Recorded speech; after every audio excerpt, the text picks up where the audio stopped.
Good morning, and welcome to today's town hall, sponsored by the Lancaster County Democratic Party. I'm Harvey Smith, and I'll be your host today. Yesterday, we lost an icon of justice, Ruth Bader Ginsburg. Let's begin our time together today with a few moments of silence.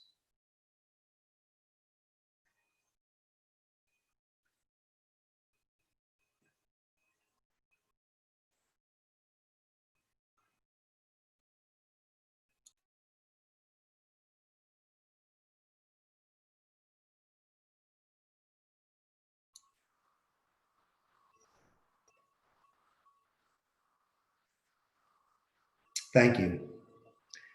Today's listening session is centered around the questions the Hispanic community has for our elected officials. With us today are four candidates running for office as your representatives of the U.S. House of Representatives and the South Carolina State Government. Mo Brown is seeking the U.S. congressional seat in District 5. Ram Mammadov is running for South Carolina Senate in District 16. Keith Gray is seeking the South Carolina House seat for District 45. And Mandy Powers-Murrell is seeking re-election for the South Carolina House in District 44. Good morning to all of you. We appreciate all who have sent us your questions. We'll do our best to answer as many of them as possible within our 1 hour time frame. Also, please feel free to type in your questions in the YouTube chat box. We will try to address those questions as time allows as well. Overall, the candidates are listening very closely to your concerns so that they can address them. To start, let's hear from each of our four candidates this morning. First, Mo Brown. Welcome, Mo. Harvey, thank you for that, and good morning again. Ron, Keith, and Mandy, enjoyed the town hall just a second ago with you on African-American issues. Look forward to having this conversation around Hispanic issues as well.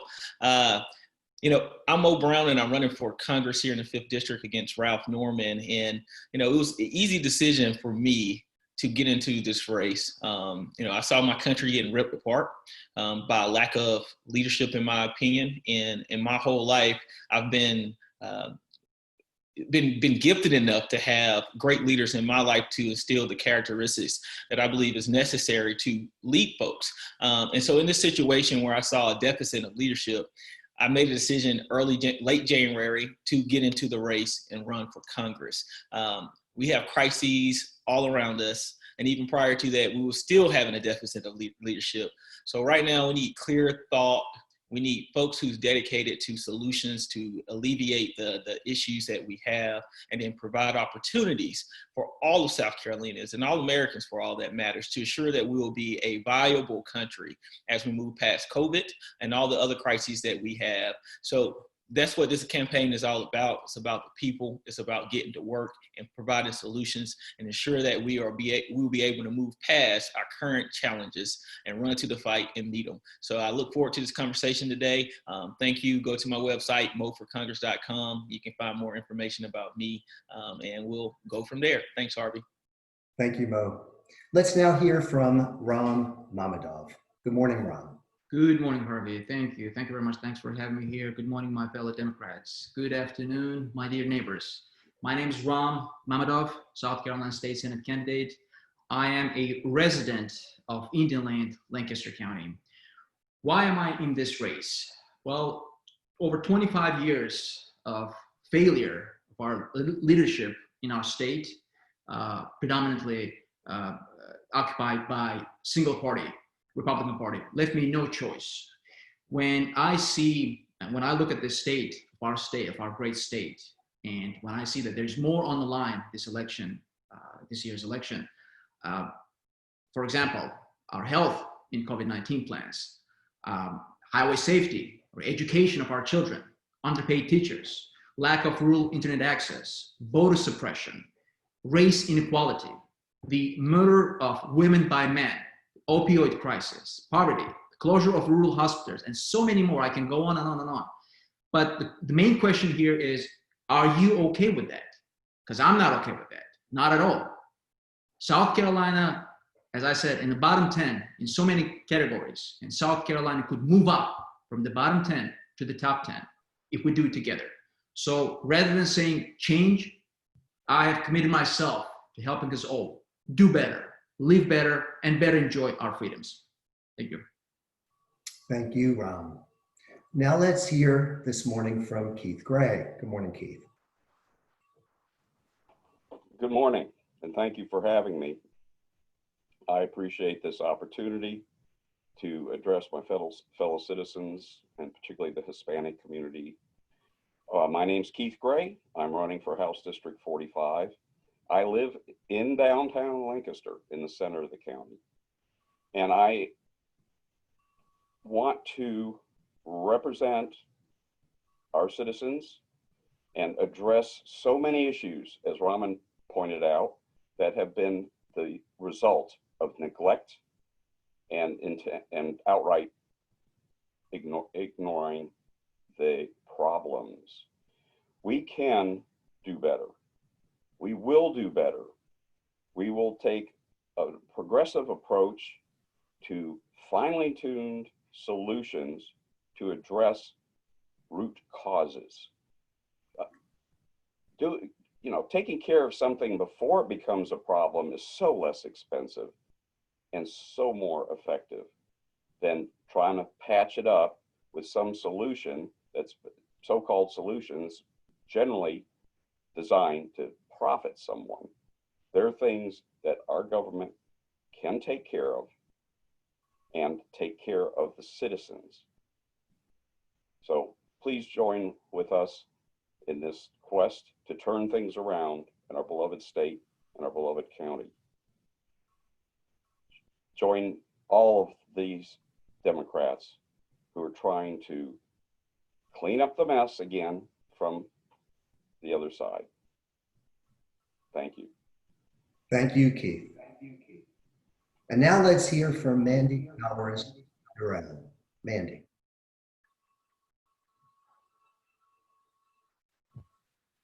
Thank you, Harvey. And it is such an honor to be here with you today. And it's such a pleasure to be on this panel with Keith and Ram and Mo. I always enjoy when we can be together and it's even virtually as we are today. I'm Mandy Powers Norrell. I grew up in Lancaster and my family's been from Lancaster for many generations. Lancaster County is becoming a much more popular destination now, and so we have the influx of new people who bring new ideas to our county, and and see the entire place in a new light, and that's exciting too. I'm very excited about all of the things that are going on in this county that I've called home for. My family has called home for 11 generations. I have. I've been serving in the South Carolina legislature for the past 8 years. Before that, I ran for Senate for the seat that Ram is running for against Mick Mulvaney, and that's really what got me into politics in the first place. For the past 8 years, though, serving in the House, I've learned a lot of things about the other parts of the state and how we are viewed as Lancastrians. And how that is often misunderstood. I think that some of my biggest goals in legislation has really been to take care of the people who are traditionally disenfranchised, the most vulnerable among us. One of the first bills I got through actually the very first bill that I got through my freshman year was Aaron's Law, which teaches children how to recognize and report child sexual abuse at every single grade level. Because especially if you think about younger kids, they are, what happens in their home is what they consider normal. And so they don't even know that the abuse that they might be suffering is something that even should be reported. Teachers and guidance counselors have always been mandated reporters to DSS, but we had a disconnect because the children didn't know that. That law, I'm very proud to say, has gotten so many predators out of children's lives across South Carolina. And I'm very, if I do nothing else in legislation, I will forever be the most proud of Erin's Law. This past year, we got past something I've been fighting for many years, and that was the end to child marriage in South Carolina. Up until this year, a child could be signed over into marriage, a girl child, by her parents at any age, so long as she was pregnant. And that ended up covering up a lot of child sexual abuse because older men who impregnated younger girls were able to marry them and not be charged. So those are just a couple of things that I work on, that I try to focus on in the South Carolina legislature. There are very many more, and but it's always with a focus on taking care of people who are among our most vulnerable and traditionally disenfranchised in government. Thank you. Thank you, Mandy. Our first question this morning is for all four candidates, Mo, Ram, Keith, and Mandy. What are you planning to do so that you could be helping our economic opportunities for the Hispanic community? For example, situations like loans for small and micro small businesses. And let's begin with Mo. Thanks, Harvey, for that question. As you know, the Hispanic community is one of the largest growing labor markets today, accounting for 80% of the growth of the labor participation from 2010 to 2017. And currently 25% of our youth in America is of Hispanic descent. So it is essential that we're focusing on maximizing their invaluable contributions to our economy. First, we must ensure that there's the federal government allocate the federal government allocated resources such as the payroll protection program is getting to the companies and small businesses that we have here in South Carolina. We know that South Carolina ranks at the bottom, close to the bottom of the amount of PPP loans that has been received in response to COVID. That is not good. We got to ensure that the guidelines, that people understand them very clearly, know how they can go and actually get those funds to help save the small business that we currently do have. We need to ensure that the loans that are being provided or have more forgiveness to them so that don't actually pay it back if they stay viable.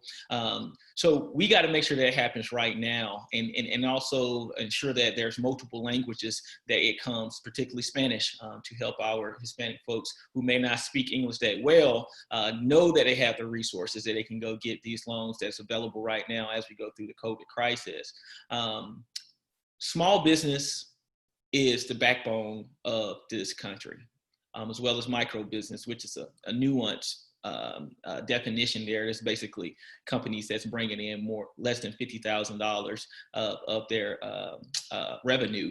But those are your cosmetologists. Those are your people who are performing cleaning services and things of that nature. So we need to make sure that from a government standpoint that we are backing those loans when companies are looking to create individuals are looking to create small businesses and micro businesses. Those loans backed by the federal government allows the banks to go ahead and get these companies started. It will invigorate the communities that we currently already have, given that we've seen in the minority community that there are estimates that up to 50% of all small businesses may not come back because of COVID.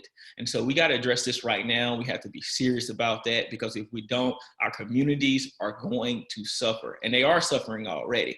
So going to Congress, I will have a keen focus on ensuring that we're taking care of small business and micro businesses so that we can get our communities up and running and moving forward in the direction that they need to. That also comes with planning with the communities at large.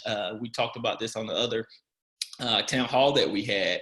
Each community must have a vision, see the issues that we have currently right now, and start planning to mitigate those, to eliminate those, and create new opportunities as we move forward. So from infrastructure to healthcare to education, etc., All these things we got to be keenly focused on to ensuring that we get more businesses open and keep business open that's already in place right now. Thank you. Thank you, Mo. Ram, will you share your thoughts on helping the economic opportunities for our Hispanic communities, small businesses and micro businesses? Yeah, absolutely. Thank you very much. Thank you, Robert.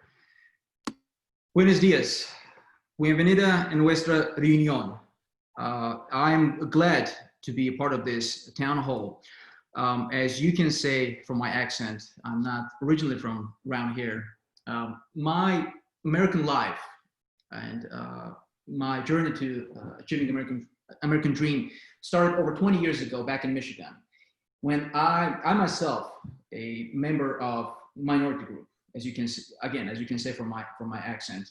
So I know what it is exactly to be growing up as a part of the minority group, to struggle, trying to make it through. So my intention, and if it wasn't for COVID-19, I would be knocking on the doors. But however, my intention is to get acquainted and walk around the Spanish communities in our district, in Lancaster. My intention is to, as Harvey mentioned at the beginning, is to listen, to be approachable and educatable on all the issues that our communities are facing today. We had a great opportunity some time ago, almost a month ago, Keith and I, when we had our first meeting with Spanish community, leaders of the Spanish community, where that was the first time we could listen to the real issues coming from the real community itself. So my intention is to work with the communities very closely, to attend the schools, go to the schools where your kids are attending, to see the poverty level, so we can take that, I can take that issue to the Columbia to address it right there. So that's going to be a very ongoing process between now and even after the election. To take your problems, to take your pain, to take your struggle, and hear from you, listen, to hear from you. What do you see the solution to your problem? What is it that I can do as your representative, as your state senator? What is it that I can do for you on the state level to address those issues on the state level? So I intend to work with the heads of the communities to see what is it that I can help with on economic level, on education level, on the community level, all the issues to be addressed on the state level. Thank you. Thank you, Ram. Keith, will you share with us from your perspective around this issue? Thank you. As far as addressing the issues of our Hispanic community, our African American community, these are very often with the startups an issue of financing, and having local community institutions are very important. Institutions that are physically accessible. I could definitely see where we need to explore the concept of having financial institution part of our postal service. We need to help with what Mo was talking about, with making sure the knowledge is out there, is communicated to the communities, and that there's forms in Spanish, and there's people available to facilitate people getting these opportunities for their businesses. We need to have a lot more emphasis on helping the small business, period. We need to do more with unnecessary regulation of small businesses. It seems like we over-regulate the small mom and pops and the startups, and we let the big companies, corporations, get away with, in some cases, literally murder. So if we can do reasonable regulation and increased opportunities for financing, then it's been proven and documented that it's small business startups where most all the job creation goes. It's with the big corporations where the big layoffs come from when there's a downturn. it seems the small businesses, unless, except for like right now, where we have this once in a century pandemic going on, it seems the small businesses are more resilient. But if you shut down the business, which has unfortunately been the case with the pandemic, everyone has a hard time. But it sure seems like the big corporations have been helped out a lot faster with fewer rules. So we need to reach out to the community. We need to make sure they have the assistance to get a little simple business training, a little bit of simple, small scale financing. Very important thing is being realistic. As Mo said, businesses do fail at a high rate, but in most cases, it's not from a lack of trying. It's just a number of things. So I do believe we can do a lot more for people who want to start to live that part of the American dream that is, in many cases, having your own small business. Thank you. Thank you, Keith. And Mandy, will you share your view on this topic? Yes, thank you, Harvey. You know, I think too often in our country and definitely worldwide that opportunity is a function of heredity, and it should not be that way. You know, people who are born into privilege pass that privilege on to their children. It's so much easier, for example, for someone who is born into privilege to start their own business and to be successful at that business because they have access to capital, and not just capital, but they have access to people and to folks who will help them succeed along the way. And part of government's job is to help even that playing field, especially in America. You know, we're supposed to be the exception where no matter who you are or where you come from, you can do anything. And so we have an obligation to even the playing field for the people who want to work hard and succeed. And there are many ways that we do that and many ways that work and many ways that don't work. And some ways actually work for some people and not for others. I'll give you an example. In South Carolina, we have lottery tuition scholarships. And we have the Palmetto Fellows Scholarship, the Life Scholarship, and the Hope Scholarship. And those are available for U.S. citizens who graduate high school with, depends on, you know, what their grades are as to which scholarship they're able to access for their, their secondary education. I actually, in my first or second term as a lawmaker, heard from a U.S. citizen, Hispanic young man, who was denied his lottery tuition scholarship. He had graduated near the top of his class in Lancaster High School. He was a U.S. citizen. He had a voter registration card and a driver's license and all of these things, but his father was undocumented, and his father was only able to get a driver's license in the state of Washington. But so because his father's driver's license said Washington, even though this young man was born in Lancaster and had gone all through school, from elementary through high school in Lancaster, they said, well, you're not a resident of South Carolina because your father is not a resident of South Carolina. So we had to fight that at the highest levels of government. And ultimately, you know what they told me? We'll make an exception for him because you got involved, Mandy. And that is unfair and that is wrong. And I went to the guidance counselor at the school and I said, you tell every student who has this situation to come to me because they're going to make an exception for every one of them until they make an exception for all of them. And that is just an example of where the playing field is not even, and we've got to even it out. Another is the question was about grants for micro businesses, for example, and small businesses. Those are in state government. They're provided for at a level where they're administered by a state agency called the Minority Affairs Commission. The Minority Affairs Commission is overseen by state government. The board is, or the executive director is appointed by the governor. And up until a few years ago, it had generally no oversight from the executive branch or from the legislative branch. The Minority Affairs Commission was audited by my subcommittee in legislative oversight, and we found out that there were severe deficiencies where this commission was not serving the African American population, the Hispanic population, and especially the Native American population. We restructured this agency. We got the director to resign and be replaced. And now we are we're seeing some changes in the Minority Affairs Commission. And so that's a very important change in state government that was needed for probably the past 15 years and had not been accomplished until our subcommittee of legislative oversight took it on and started making those changes.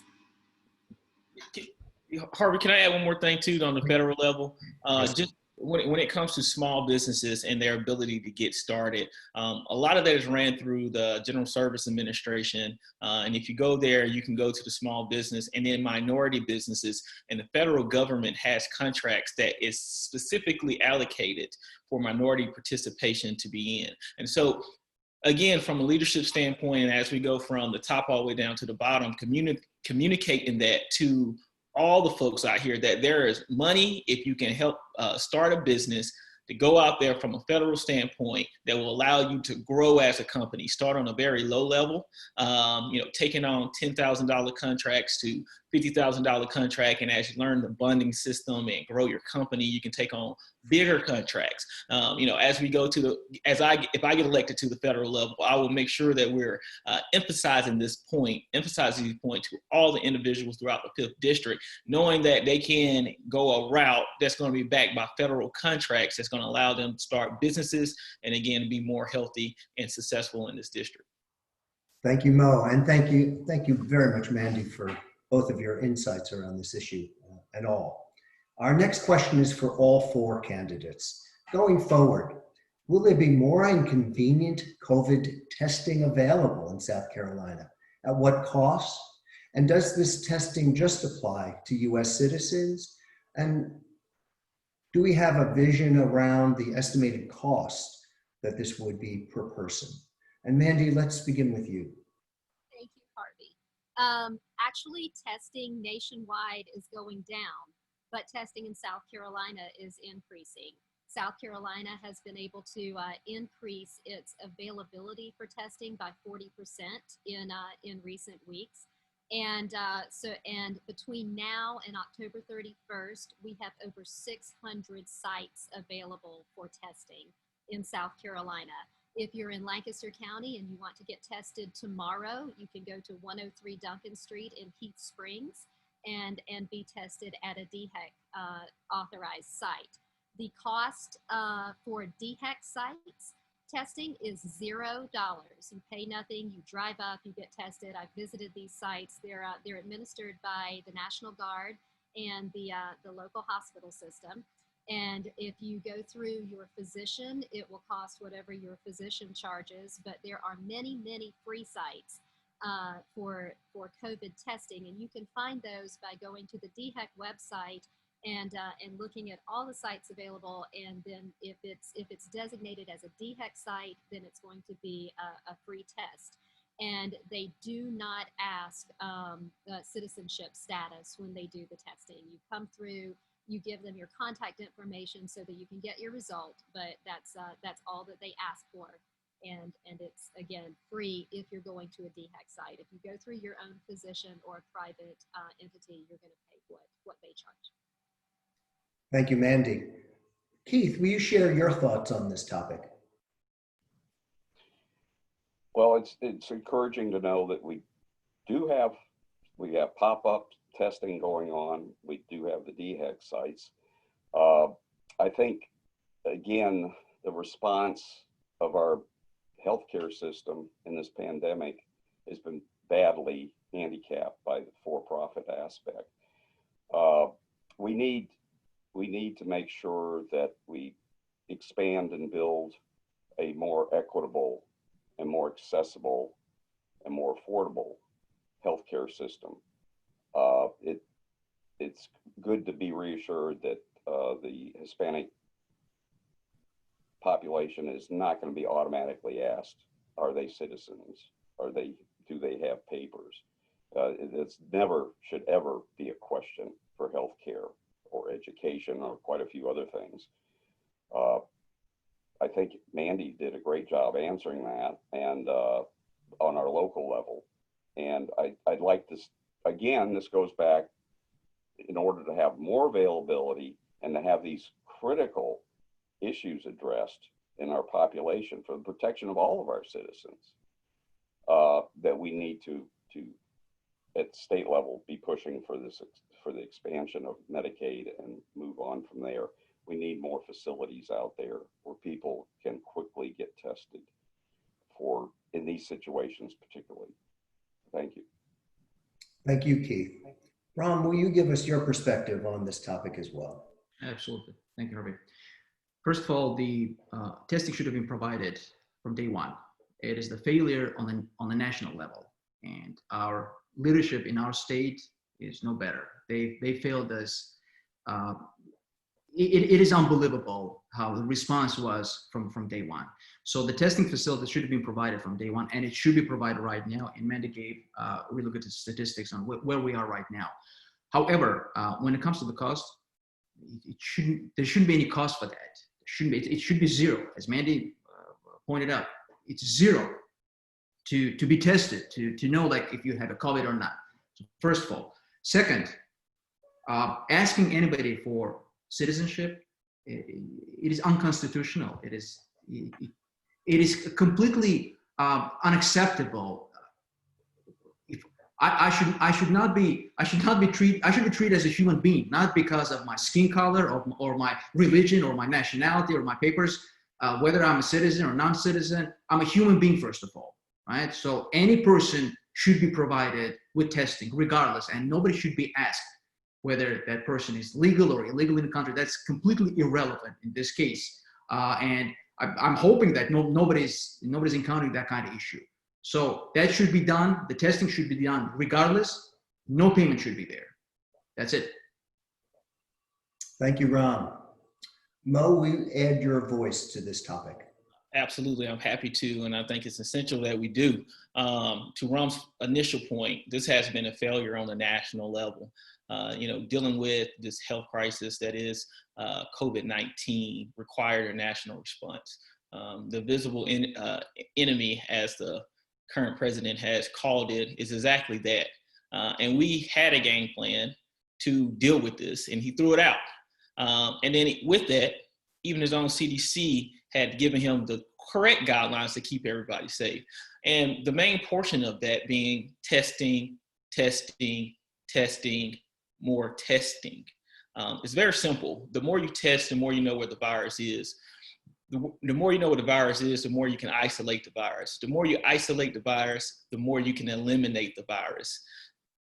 Testing is our greatest weapon to get past this virus, along with wearing masks. And so if we had the adequate testing on the front end, we wouldn't be 6 months, 7 months into this pandemic with shut down schools, folks losing their jobs. And I just got a notification that we have cleared the 200,000 deaths in the United States of America. That is 200,000 dead Americans.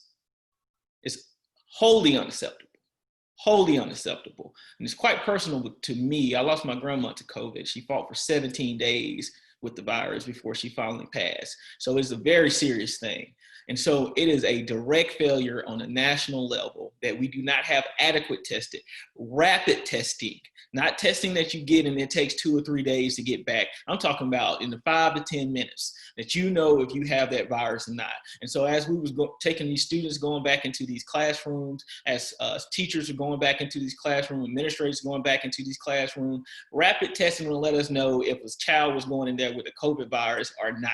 And so we could keep everyone safe. So it is completely unacceptable that our testing is not up to par at this point in time. The president had the ability to usher in the Defense Production Act, to engage our private companies to step up to this task, to make sure that we had all PPE equipment available. So he failed in that aspect too, and we still fail and don't have a plan, and it's not engaged in the way it should be. So to answer that question specifically, testing should be free. It should be free. It should be free, and it doesn't matter who wants a test, because it's for the betterment of everyone, to ensure that we know what the virus is, so we can isolate it, to eliminate it, and then we can get back to life as we knew it, but then grow it as we move forward into the next iteration of this. So let's get it done. We got to keep our foot on the pedal. The federal government and Congress needs to pass this HEROES Act so we get more funding to everyone at this point. And I'm gonna stop before I start getting too angry and go to the next question. So thanks, Harvey.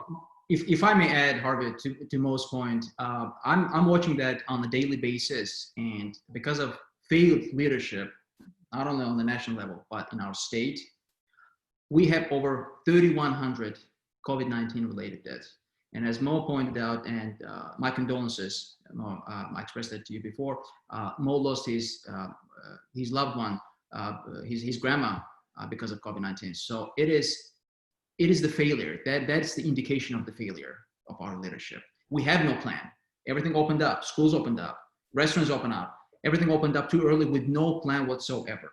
So we will have to, it is our job, our responsibilities now to come up with a plan, to work together with the communities, with the healthcare professionals, and listen to the science. Listen to the science, not to ignore it, not to think that you are above the law or you are above the science or you know everything. Absolutely not.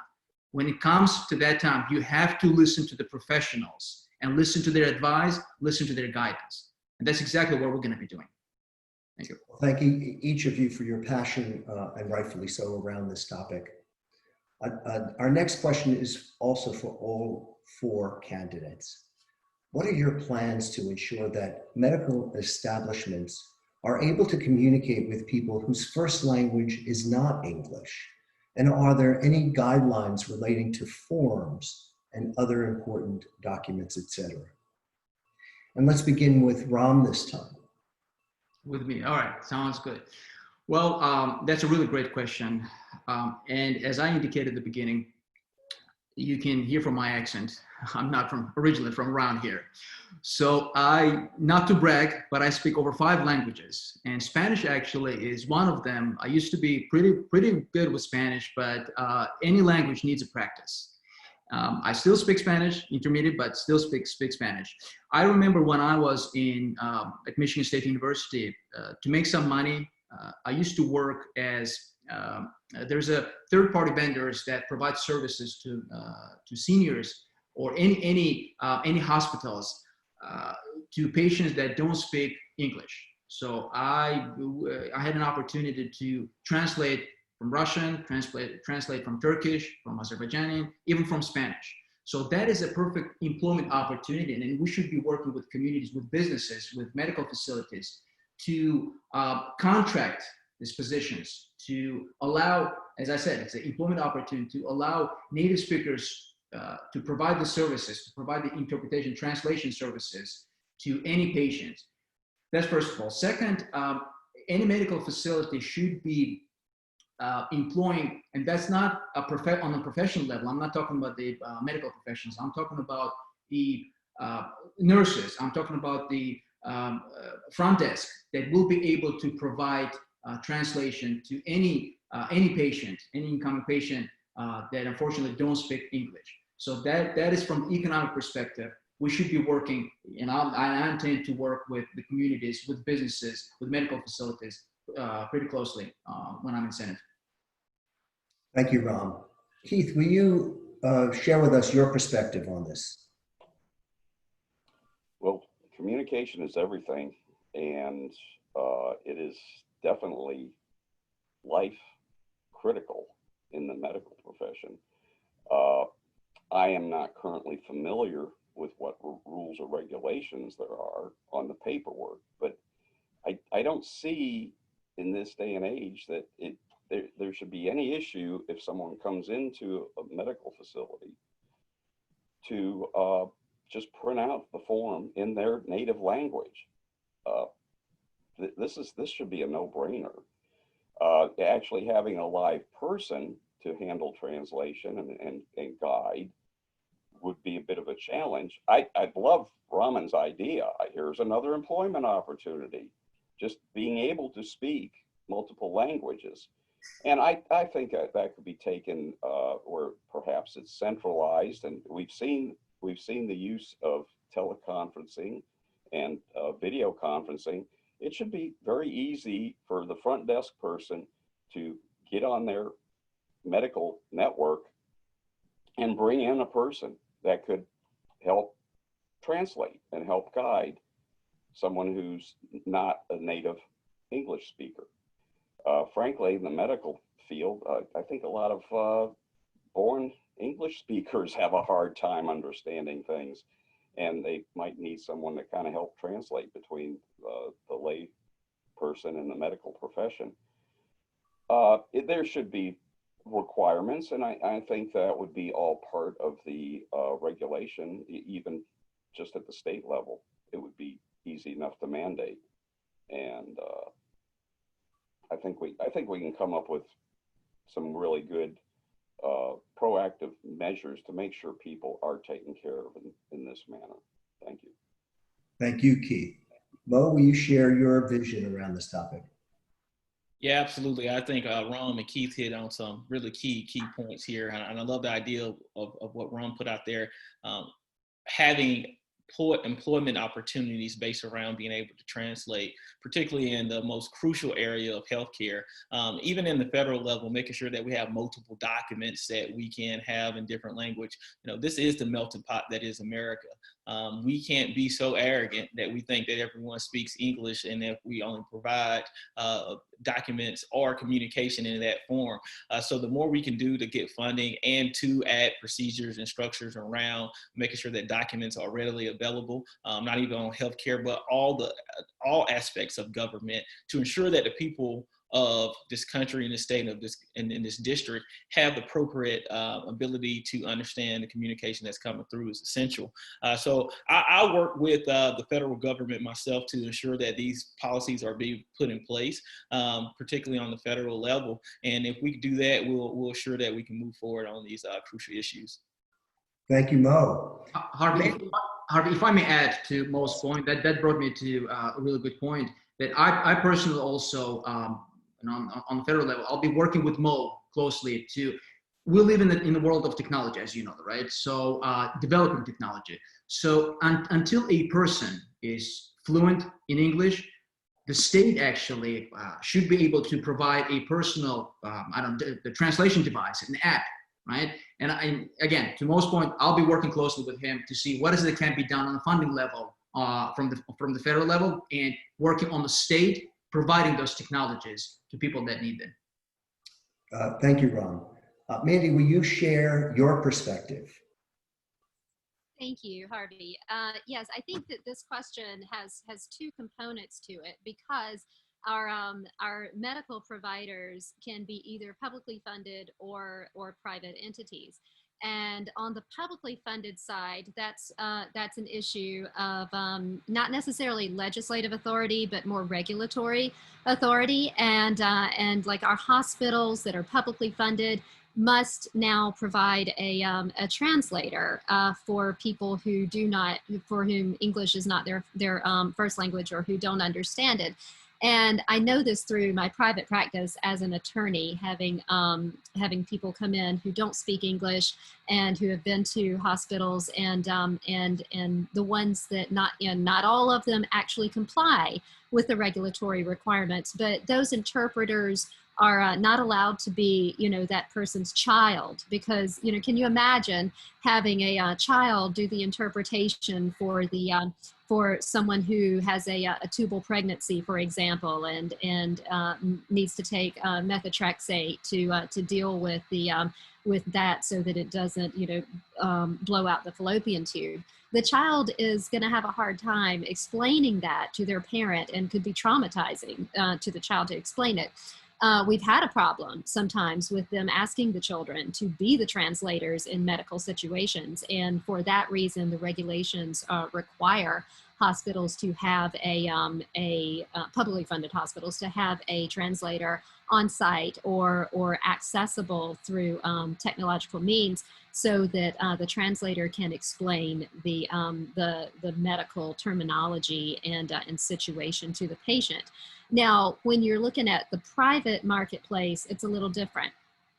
For example, but there are huge market forces that would compel a business owner in the medical field or in any field at all to have people on staff who can translate and who can make that transition easier for the Hispanic population and for all non-native speakers.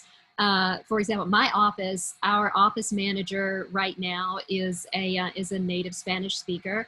Our past office manager was a native Spanish speaker, and because of that, we've been able to get more clients from the Hispanic community. My dentist office is pretty much all minority employees, and about half of them are native Spanish speakers. And for that reason, the Hispanic community goes to him to be their dentist because they're more comfortable there. So there are serious market forces that would compel people in the private industry to have those translators and the forms and to make everything much more comfortable and understandable for our Hispanic population. And where we're not dealing with the private industry, we have the regulatory requirements, such as at hospitals, as I described. Thank you, Mandy. And staying on this topic of language and communication, and this is for Keith, Mandy, and Ram, what are the policies that you feel are needed for the Lancaster schools so that they can be equipped with the translators and the multi-language forms and documents, which are going to be so important for our children to become successful through the process of education?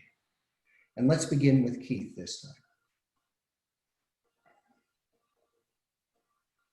Okay, thank you for that. I believe there's much that this overlaps with the medical situation. We are talking about infrastructure, organizations designed to serve the entire population of our state. So there is, and as Mandy brought out, when it's something that's being run by the government, then it's pretty easy to make sure, if they aren't in place, the availability of forms and translators. Raman pointed out the technology has many of the answers. I mean, you see advertised all the time a personal translator device that could be just sitting there at the front desk in the ER when there is not the possibility. They're not perfect, but they would certainly help if there is not a real person, live person available, either analog or virtually. So I think we would apply the same solutions, but they should be mandated to be there. And again, it's not even a question of stocking the forms in 16 languages. You just go over and you pull it out of the administrative file system, print it out as you need it. So these things should be available. If they're not, something's really wrong. And again, it goes back to the neglect and the lack of foresight and lack of addressing and just trying to ignore a part of our population, in this case, the Hispanic or any non-native speakers. I mean, I get forms from the government and it'll tell you where you can get, the links for 20 different languages. Thank you. Thank you. Let's have a concise answer on this one from first Mandy and then Ram, because we have a very strong final question that's important for all of us, as this question is as well. Mandy, your thoughts? Okay. fairly quickly. Within the budget, we fund the ESL programs, but otherwise we don't get involved in the day-to-day operations of local school districts. So this to me would be much more of a local school district question. I reached out to our a member of our local school board to ask, and he said he's not sure that if it is a written policy or not, but that in order for the schools to operate most efficiently and get things done with their significantly large Hispanic population, that they are doing these things, and he just doesn't know if it is a written policy or not. So I assume there are always, as in every situation, there are times when even if it is a written policy, it's not followed. But he assured me that this is definitely on their radar, especially with regard to the Hispanic population, and that the school board and the school district is aware and trying to always address it so that students and their families fully understand what's going on and have effective communication. Thank you, Mandy. Ram, will you share with us what your perspective is on this issue? Absolutely. I'll try to keep it brief, as you said. To Mandy's point, that's a perfect the point that she brought up. The ESL as a second language, it should be better funded on a state level. Again, supported by the technologies that provide it. Adult education for ESL must be ramped up. But my intention is also on a state level, as a state senator, to work with school districts. That's again an opportunity to be provided with the school district to see what is it that can be done on a state level for each school district to provide, to work with the staff, to provide the staff that can actually, you see, technology is good, but technology cannot replace a human being. There are emotions involved. There is a certain dialect that involved. And if you have a document that needs to be translated, a several page document that needs to be translated, there is also a human factor should be taken into consideration, that sometimes technology is not that strong to provide the translation where legal language or medical language is involved in the documentation. So that's where the human power comes into picture, that we've got to have to make sure that that's, again, another opportunity for anybody whose language is other than English, who speaks more than one language, to be employed, right, to provide that opportunity. So I intend to work on a state level as a state senator. I intend to work with school districts about it. Thank you, Ram. Thank you for that vision. Our last question for today, based on our availability of time, and this is for all four candidates. What regulations should be pursued so that we stop law enforcement officers from asking victims or witnesses about their immigration status? And let's begin with Mo.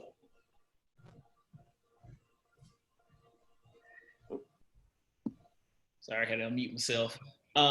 You know, the issue of law enforcement throughout this country is one that is pressing right now. It's a complicated conversation that should be complicated. You know, the relationship between police and law enforcement and that of the community should be that of a collaboration to make sure that everyone is being safe and healthy. The last thing we need is the continuing discrimination of folks because of the color of their skin. And as a Black man myself, you know, I've experienced that on my own. And the notion that you can ask someone, you know, what is your immigration status, is wholly unacceptable. But it happens way too often that causes escalation and causes issues with not only that person and who is legal, and even maybe not even legal, that can go on and cause a ripple effect throughout their whole family because of that traumatic experience that they may encounter.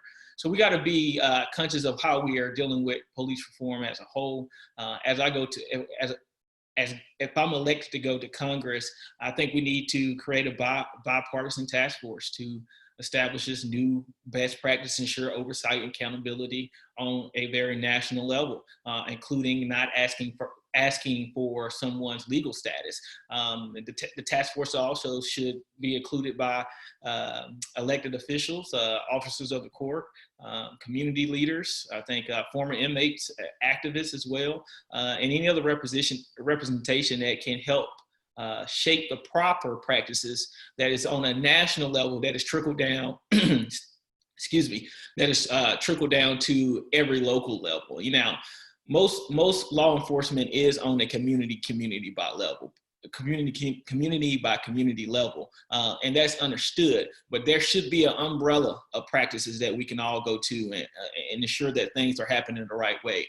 And when officers are not doing this or abusing their power, then they should go into a national database that shows these officers to be exactly that. And so if they do get suspended or fired, then they are forced, then they go into this base that we know that they're there, and they can't get employment somewhere else if they are misusing their power on a continuous basis. So these are some of my initial thoughts to deal with law enforcement. I got a more extensive version of this, but I think we got to stop it, and look forward to hearing on a local level the thoughts of my, hopefully, the rest of these candidates for their respective offices.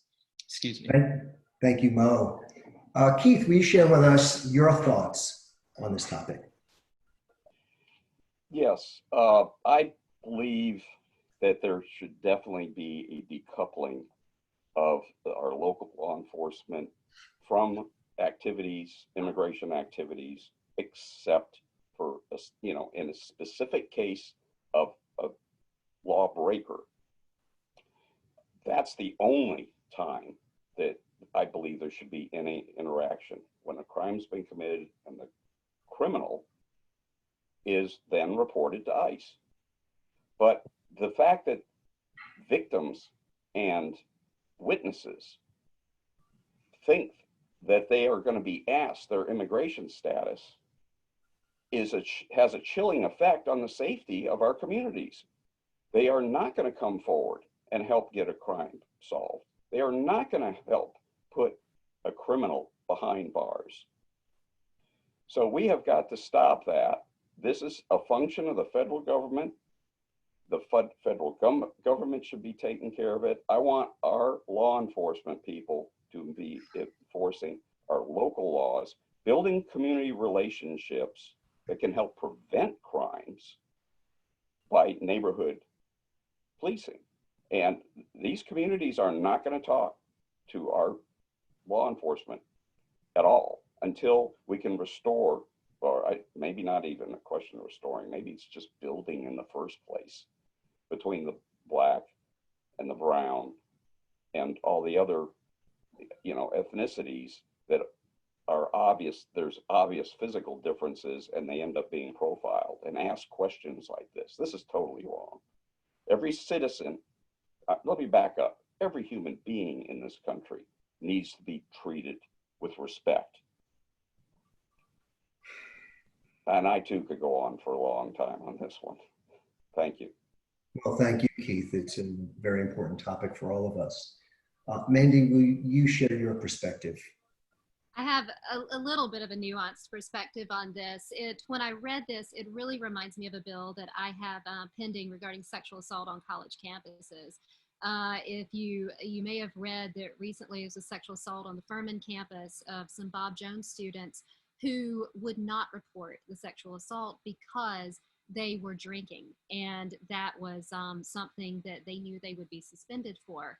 So policies that punish victims and witnesses end up having an effect of discouraging the reporting of crimes. And this is one that clearly, because the question is being asked, it clearly shows that it discourages the reporting of crimes if victims or witnesses are fearful that they will be asked their immigration status or reported for being in violation of that. However, I was talking about this issue with my husband, who is a former prosecutor, and he said, well, sometimes that question is asked, and it's asked out of compassion. When he was a prosecutor, he would sometimes realized that a witness in a case was becoming very reluctant to cooperate, or a victim was becoming very reluctant to cooperate. And then he would ask out of compassion, you know, do you have an issue with your immigration status? And then if, you know, the person responded that they did, then he would find a way around that to find another witness who didn't have that issue, or someone, another way to prosecute the case. And so that is, that's, I think, something that we have to consider if we're talking about doing a blanket prohibition against that. But, you know, when people are being asked their immigration status, they don't know if they can trust the person asking it or not. And I agree with Keith. I don't think that our local law enforcement should be in the business of reporting victims or witnesses to immigration authorities. I don't know that that is happening either. And so I think a lot of times if they are asked that, it may be, as my husband described, as a way to understand the situation and then find a different way to prosecute the case if the witness or victim is fearful and fearful of cooperating. Thank you, Mandy. Ron, will you share your perspective? Absolutely. So many good points. Mandy, and Keith, and Mo, we gotta have to build a bridge of trust between residents, individuals, human beings, regardless of the immigration status. Build that bridge between law enforcement and human beings. So main question here, again, law enforcement is, as Mandy pointed out, is local law enforcement is in no business to ask those type of questions. I remember when, again, going back to the town hall that we had a month ago with the Spanish community, one of the concerns they brought up is how the victims, female victims of the domestic abuse, more often they are scared to file a complaint against their husband or the loved ones, to file a complaint because of fear of their immigration status. So there's an ongoing crime going on in the state because of that. And no wonder that South Carolina is, as I mentioned, 45th in the nation for murder of women by men. So this is completely unacceptable. The question of citizenship, when the crime has been committed, justice should be provided. That's it, period, nothing else. Question of citizenship can be discussed later on if needed. And again, as Keith pointed out, the only time that you can ask about the immigration status if the perpetrator or whoever's arrested, the person who was arrested, will be charged, will be booked. And in fact, when that person is booked, when that person goes through the fingerprint process, immigration status will come up immediately. So you don't even have to ask the question. The main point here is to provide the security, to build the trust between the communities and the local law enforcement. And as a state senator, again, as I stated out back then, I'm stating out right now, I intend to work to provide that awareness and education to the communities, not to be afraid. When the crime is committed, come forward, speak up. Nobody will do anything because of the immigration status. We've got to have to work with the local communities. We've got to have to work with the local law enforcement authorities. Thank you. And thank you, everyone. And thank you in particular to our candidates today who are providing their passion, their time, their energy to help all of us as members of South Carolina achieve a better quality of life. Thank you for watching and thank you for participating. We will be posting and hosting a video of today's session on the Lancaster County Democratic Facebook and YouTube page. Please feel free to share it, watch it, and let your neighbors and friends know about it. Just a reminder for all of us, Election Day is Tuesday, November 3rd. Deadlines to register online in order to vote is Sunday, October 4th. The deadline for registering by mail in order to vote, it must be postmarked by Monday, October 5th. The deadline to register in person to vote is Friday, October 2nd. The deadline to request a ballot by mail must be received by Friday, October 30th, and in-person absentee voting begins on October 5th. Once again, thank you all. Remember to do our civic duty and vote, and get out and share this information with your friends, your family, and your neighbors. Thank you all for your time today. Thank you. Thank you. Thank you, Harvey, Ron, Keith, Mandy. Thank you. Pleasure to have you all. Thank you. A pleasure. Thank y'all. I think this one went great.